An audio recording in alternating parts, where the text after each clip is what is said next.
Mala press club Shahul Hameed master സ്മാരക ഗ്രന്ഥശാലയുടെ ആഭിമുഖ്യത്തിൽ മാളയുടെ സ്വീകാര്യതയും പൈതൃകവും എന്ന വിഷയത്തിൽ സെമിനാർ സംഘടിപ്പിച്ചു.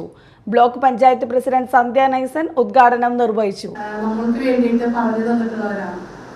എന്തായാലും നമുക്കറിയാം, 21ാം നൂറ്റാണ്ടിൽ നിൽക്കുമ്പോൾ മതത്തിന്റെ പേരിലും ജാതിയുടെ പേരിലൊക്കെ തന്നെ, വർണ്ണവിവേചനങ്ങളുടെ പേരിലൊക്കെ തന്നെ പരസ്പരം എന്താ പറയാ, നമ്മൾ കഴിഞ്ഞ ദിവസങ്ങളിലൊക്കെ തന്നെ കണ്ടതാണ്.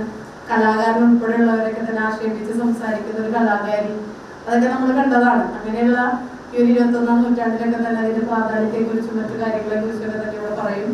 എന്തായാലും ഈ ഒരു സമയത്തിൽ ഇപ്പൊ നമുക്കറിയാലോ, ഇപ്പൊ ഒരു 18ാം ലോക്സഭാ തെരഞ്ഞെടുപ്പിന്റെ മുന്നിലാണ് നമ്മളെല്ലാവരും. നിർണായകമായിട്ടുള്ള ഒരു തെരഞ്ഞെടുപ്പിലാണ് എല്ലാവരും, ഞാൻ ഉൾപ്പെടെയുള്ള ഇവിടെ ഇരിക്കുന്നവരൊക്കെ തന്നെ. അപ്പോ ഇന്നത്തെ ആ ഒരു സമകാലിക രാഷ്ട്രീയ വിഷയങ്ങളെ കുറിച്ചൊന്നും തന്നെ ഞാൻ അതിലേക്ക് കടക്കുന്നില്ല. കെ.സി. വർഗീസ് വിഷയാവതരണം നടത്തി. ഗ്രന്ഥശാല പ്രസിഡന്റ് ഷാൻഡി ജോസഫ് തട്ടകത്ത് അധ്യക്ഷത വഹിച്ചു.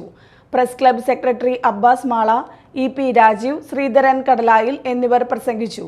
കെ.സി. വർഗീസ് എഴുതിയ വന്ദേ മാതരം എന്ന പുസ്തകം ഗ്രന്ഥശാലയ്ക്ക് കൈമാറി.